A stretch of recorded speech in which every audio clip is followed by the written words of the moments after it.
Hello friends, my name is Pinky Kumari and I welcome you all on my YouTube channel Genesis Political Science. आज हम बात करेंगे chapter 4 के बारे में जिसका टाइटल है इंडियाज एक्सटर्नल रिलेशंस और यह इस चैप्टर का पार्ट 4 है। आपसे मेरा ये रिक्वेस्ट है कि इस वीडियो को देखने से पहले आप इसका पार्ट 1, पार्ट 2 और पार्ट 3 ज़रूर देखें और हम फॉलो कर रहे हैं आपकी NCERT text book that is politics in India since independence. चलिए हम इस चैप्टर को एक सिंपल और इजी तरीके से समझने की कोशिश करते हैं डायरेक्ट आपकी एनसीईआरटी टेक्स्ट बुक के पेजेस को रीड करके। आपसे मेरा यह रिक्वेस्ट है कि इस वीडियो को जब भी देखें आप अपनी एनसीईआरटी टेक्स्ट बुक के साथ बैठें। सबसे पहले हम बात करेंगे पेज नंबर 63 के बारे में। सबसे पहले हम बात करते हैं, चलिए इस पेज पे जो येलो बॉक्स बना है उस पर क्या इंफॉर्मेशन लिखा है उसे समझने की कोशिश करते हैं।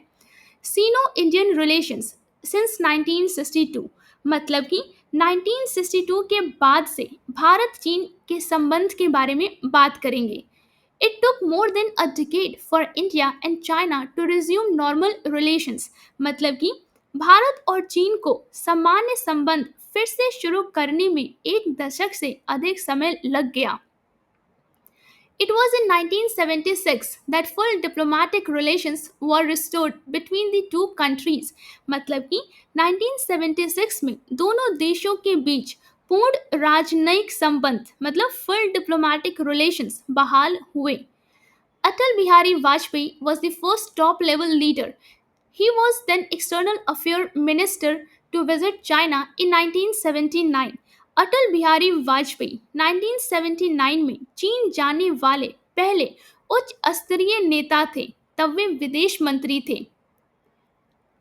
Later, Rajiv Gandhi became the first prime minister after Nehru to visit China. हम यह कह सकते हैं कि बाद में नेहरू के बाद राजीव गांधी चीन जाने वाले पहले प्रधानमंत्री बने।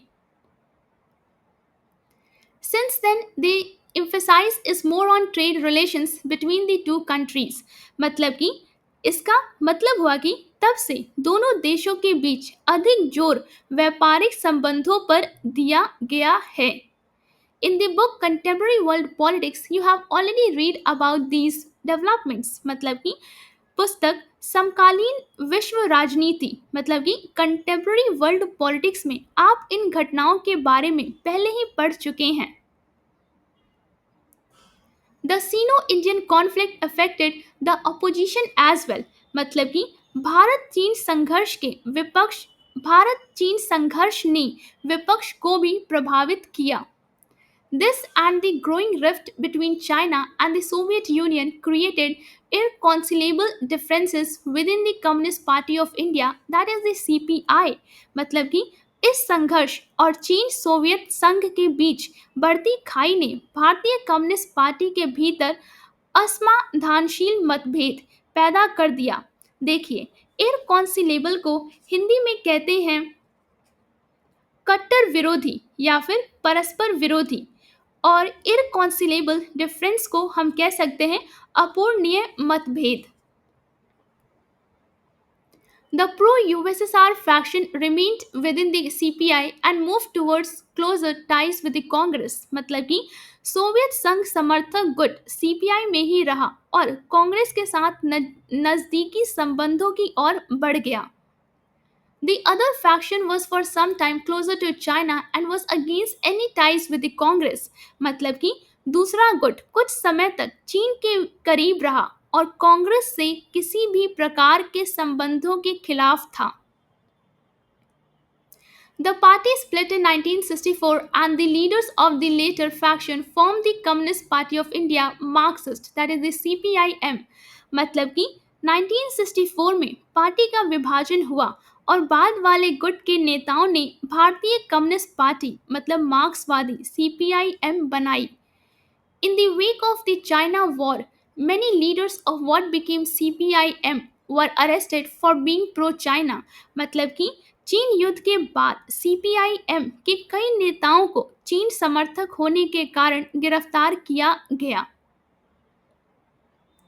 The war with China alerted the Indian leadership to the volatile situation in the northeast region. मतलब कि चीन के साथ युद्ध ने भारतीय नेतृत्व को उत्तर पूर्वी क्षेत्र मतलब नॉर्थ ईस्ट रीजन की अस्थिर स्थिति के प्रति सचेत किया। Apart from being isolated and extremely underdeveloped, this region also presented India with the challenge of national integration and political unity. मतलब कि अलग थलग और अत्यधिक अविकसित होने के अलावा इस क्षेत्र ने भारत के सामने राष्ट्रीय एकीकरण मतलब नेशनल इंटीग्रेशन और राजनीतिक एकता मतलब कि पॉलिटिकल यूनिटी की चुनौती भी प्रस्तुत की। The process of reorganization began soon after the China War. Nagaland was granted statehood and Manipur and Tripura, though union territories, were given the right to elect their own legislative assemblies. हम यह कह सकते हैं कि चीन युद्ध के तुरंत बाद इसके पुनर्गठन की प्रक्रिया शुरू हुई। नागालैंड को राज्य का दर्जा दिया गया। मणिपुर और त्रिपुरा को, यद्यपि वे केंद्र सरकार प्रदेश थे, अपनी अपनी विधानसभाएं चुनने का अधिकार दिया गया। अब हम बात करेंगे इस पेज पे जो दिया हुआ है, लेट्स वॉच अ फिल्म, इसके बारे में बात करते हैं। इस फिल्म का नाम है हकीकत। A small platoon of Indian army is rescued by the gypsies in Ladakh region। मतलब कि लद्दाख क्षेत्र में भारतीय सेना की एक छोटी टुकड़ी को गुमंतुओं, जिन्हें हम कहते हैं जिप्सियों, द्वारा बचाया जाता है। The enemy has surrounded their post। मतलब कि दुश्मन ने उनकी चौकी को चारों तरफ से घेर लिया है। Captain Bahadur Singh and his gypsy girlfriend Kammo help the jawans vacate their posts। मतलब कि कैप्टन बहादुर सिंह और उनकी जिप्सी प्रेमिका कम्मो जवानों को अपनी चौकियां खाली करने में मदद करते हैं। Both Bahadur Singh and Kammo die while resisting the Chinese, but the Jawans too were overpowered by the enemy and lay down their lives for the country। मतलब कि चीनी सेना का सामना करते हुए बहादुर सिंह और कम्मो दोनों शहीद हो जाते हैं और जवान भी दुश्मन से हार कर देश के लिए अपनी जान न्यौछावर कर देते हैं।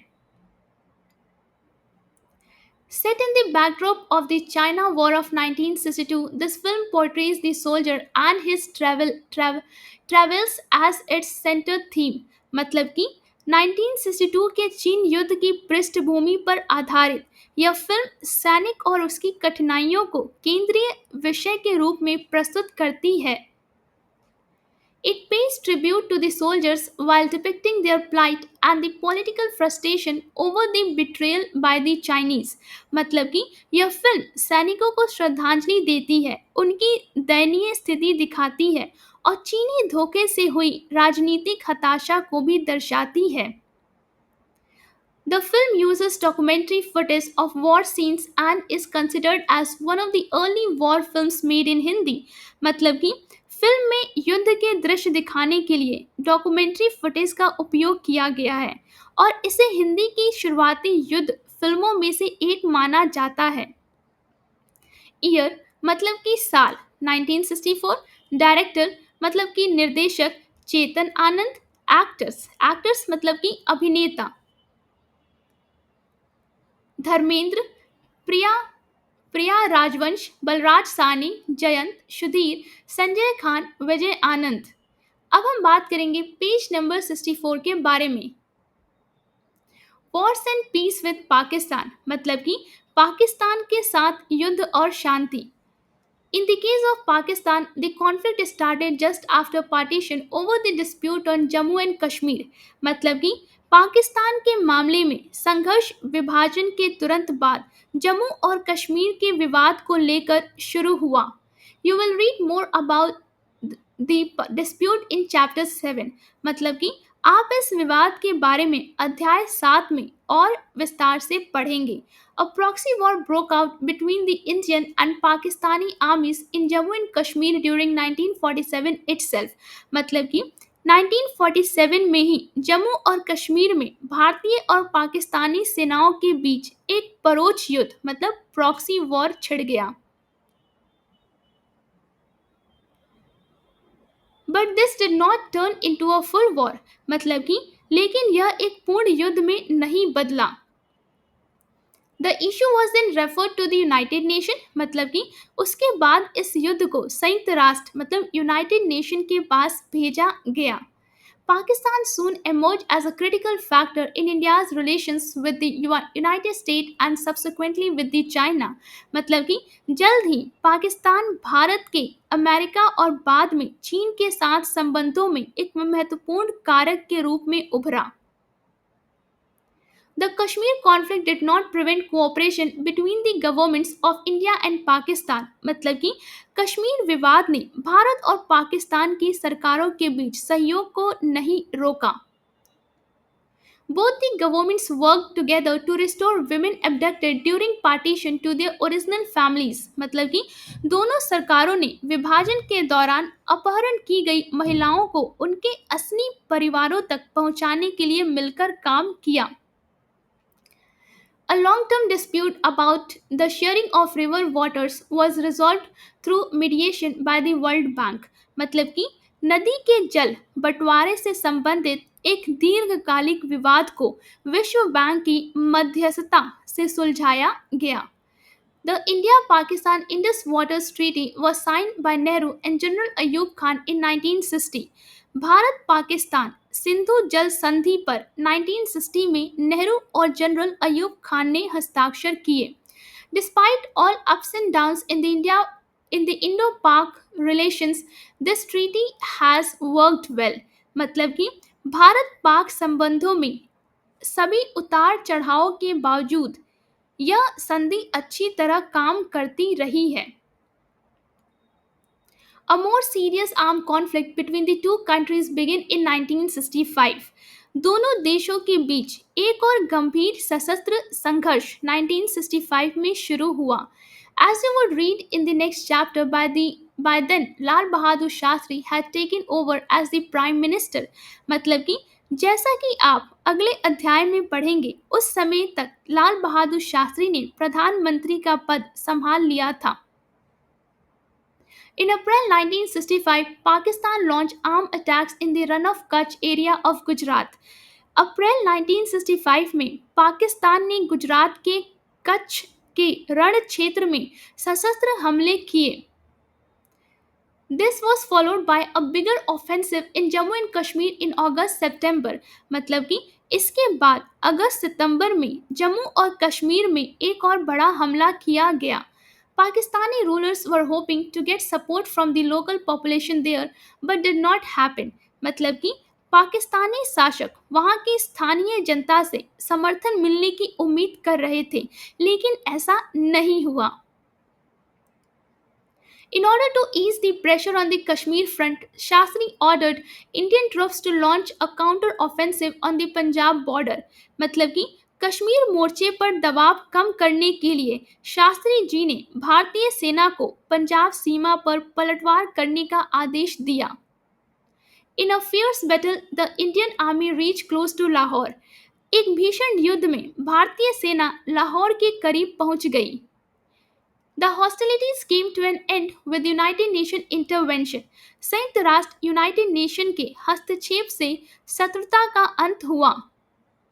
Later, Indian Prime Minister Lal Bahadur Shastri and Pakistan's General Ayub Khan signed the Tashkent Agreement brokered by the Soviet Union in January 1966। मतलब कि बाद में जनवरी 1966 में भारत के प्रधानमंत्री लाल बहादुर शास्त्री और पाकिस्तान के जनरल अयूब खान ने सोवियत संघ की मध्यस्थता में ताशकेंट समझौते पर हस्ताक्षर किए।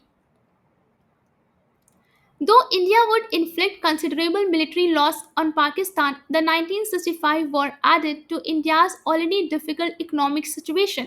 मतलब कि हालांकि भारत पाकिस्तान को काफी सैन्य क्षति पहुंचा सका, लेकिन 1965 का युद्ध भारत की पहले से ही कठिन आर्थिक स्थिति को और बढ़ा गया।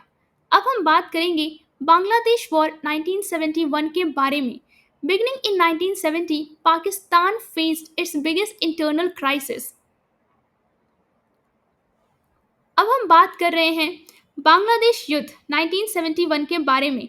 1970 से ही पाकिस्तान को अपने सबसे बड़े आंतरिक संकट मतलब इंटरनल क्राइसिस का सामना करना पड़ा। The country's first general election produced a split verdict. Zulfikar Ali Bhutto's party emerged as a winner in West Pakistan, while the Awami League led by Sheikh Mujib ur Rahman swept through East Pakistan. मतलब कि देश के पहले आम चुनाव में बटा हुआ जनादेश आया। जुल्फिकर अली भुट्टो की पार्टी पश्चिम पाकिस्तान में विजेता बनकर उभरी, जबकि शेख मुजीबुर रहमान के नेतृत्व वाली अवामी लीग ने पूर्वी पाकिस्तान में भारी बहुमत हासिल किया। The Bengali population of East Pakistan had voted to protest against years of being treated as second-class citizens by the rulers based in the West Pakistan. मतलब कि पूर्वी पाकिस्तान की बंगाली जनता ने पश्चिम पाकिस्तान के शासकों द्वारा वर्षों से दूसरे दर्जे का नागरिक समझे जाने के विरोध में वोट दिया था। The Pakistani rulers were not willing to accept the democratic verdict. मतलब कि पाकिस्तानी शासक इस लोकतांत्रिक जनादेश मतलब डेमोक्रेटिक वर्डिक्ट को स्वीकार करने के लिए तैयार नहीं थे। Nor were they ready to accept the Awami leagues demand for federation, और ना ही वे अवामी लीग की संघीय ढांचे की मांग को मानने के लिए तैयार थे। Instead, in early 1971, Pakistani army arrested Sheikh Mujib and unleashed a reign of terror on the people of East Pakistan. मतलब कि हम यह कह सकते हैं कि इसके बजाय 1971 की शुरुआत में पाकिस्तानी सेना ने शेख मुजीब को गिरफ्तार कर लिया और पूर्वी पाकिस्तान की जनता पर आतंक का राज थोप दिया। इन ये आपकी एनसीईआरटी टेक्स्ट बुक का पेज नंबर 65 है। अब हम बात करेंगे पेज नंबर 66 के बारे में। In response to this the people started a struggle to liberate Bangladesh from Pakistan. मतलब कि इसके जवाब में जनता ने पाकिस्तान से बांग्लादेश को आज़ाद कराने के लिए संघर्ष शुरू कर दिया। Throughout 1971, India had to bear the burden of about 80 lakh refugees who fled East Pakistan and took shelter in the neighbouring areas in India. मतलब कि पूरे 1971 भर भारत को लगभग 80 लाख शरणार्थियों मतलब कि रिफ्यूजीज का बोझ उठाना पड़ा, और जो पूर्वी पाकिस्तान से भागकर भारत के पड़ोसी क्षेत्रों में आ बसे। India extended moral and material support to the freedom struggle in Bangladesh. हम यह कह सकते हैं कि भारत ने बांग्लादेश के स्वतंत्रता संग्राम को नैतिक और भौतिक समर्थन दिया। Pakistan accuse India of a conspiracy to break it up. Pakistan ने भारत पर उसे तोड़ने की साजिश करने का आरोप लगाया। Support for Pakistan came from US and China. मतलब कि पाकिस्तान को समर्थन अमेरिका और चीन से मिला। The US China rapprochement that began in the late 1960s resulted in a realignment of the forces in Asia। मतलब कि हम यह कह सकते हैं कि 1960 के दशक के अंत में शुरू हुआ अमेरिका चीन का मेल मिलाप एशिया में शक्तियों के नए संतुलन का कारण बना। Henry Kissinger, the advisor to the US President Richard Nixon, made a secret visit to China via Pakistan in July 1971। मतलब कि जुलाई 1971 में अमेरिका के राष्ट्रपति रिचर्ड निक्सन के सलाहकार हेनरी किसिंगर ने पाकिस्तान के रास्ते चीन की एक गुप्त यात्रा की। In order to counter the US-Pakistan-China axis, India signed a 20-year treaty of peace and friendship with the Soviet Union in August 1971। मतलब अमेरिका पाकिस्तान चीन धुरी का मुकाबला करने के लिए भारत ने अगस्त 1971 में सोवियत संघ के साथ 20 वर्ष की शांति और मैत्री संधि पर हस्ताक्षर किए। This treaty assured India of Soviet support if the country faced any attack। इस संधि ने यह आश्वासन दिया कि यदि भारत पर कोई हमला होता है तो सोवियत संघ उसका समर्थन करेगा। After months of diplomatic tension and military buildup, a full-scale war between India and Pakistan broke out in December 1971। मतलब कि कई महीनों की कूटनीतिक तनाव और सैन्य तैयारी के बाद दिसंबर 1971 में भारत और पाकिस्तान के बीच एक पूर्ण युद्ध छिड़ गया। Pakistan aircrafts attacked Punjab and Rajasthan while the army moved on Jammu and Kashmir front। मतलब कि पाकिस्तानी विमानों ने पंजाब और राजस्थान पर हमला किया जबकि सेना जम्मू और कश्मीर मोर्चे पर बढ़ी। India retaliated with an attack involving the Air Force, Navy and the Army on both the western and the eastern front। मतलब कि भारत ने वायुसेना, नौसेना और थल सेना की संयुक्त कार्रवाई से पश्चिमी और पूर्वी दोनों मोर्चों पर पलटवार किया। Welcome and supported by the local population, the Indian Army made rapid progress in East Pakistan। स्थानीय जनता के स्वागत और समर्थन के साथ भारतीय सेना ने पूर्वी पाकिस्तान में तेजी से प्रगति की। Within 10 days, the Indian Army had surrounded Dhaka from three sides and the Pakistani army of 90,000 had to surrender। 10 दिनों के भीतर भारतीय सेना ने ढाका को तीनों ओर से घेर लिया और लगभग 90,000 की पाकिस्तानी सेना को आत्मसमर्पण करना पड़ा। With Bangladesh as a free country, India declared a unilateral ceasefire। हम यह कह सकते हैं कि बांग्लादेश के स्वतंत्र देश बनने के साथ ही भारत ने एक तरफा युद्ध विराम की घोषणा कर दी। Later, the signing of Shimla Agreement between Indira Gandhi and Zulfikar Ali Bhutto on 3rd July 1972 formalized the return of peace। बाद में 3 जुलाई 1972 को इंदिरा गांधी और जुल्फिकर अली भुट्टो के बीच हुए शिमला समझौते पर हस्ताक्षर ने शांति की औपचारिक वापसी सुनिश्चित की। A decisive victory in the war led to the national jubilation। युद्ध में निर्णायक विजय ने पूरे देश में हर्ष और उत्सव का माहौल पैदा किया। Most people in India saw this as a moment of glory and a clear sign of India's growing military prowess। मतलब कि भारत में अधिकांश लोगों ने इसे गौरव का क्षण और भारत की बढ़ती सैन्य शक्ति का स्पष्ट संकेत माना। As you would read in the next chapter, Indira Gandhi was the prime minister at this time। जैसा कि आप अगले अध्याय में पढ़ेंगे, इस समय इंदिरा गांधी प्रधानमंत्री थी। She had already won the Lok Sabha elections in 1971। उन्होंने 1971 में लोकसभा चुनाव पहले ही जीत लिया था। Her personal popularity soared।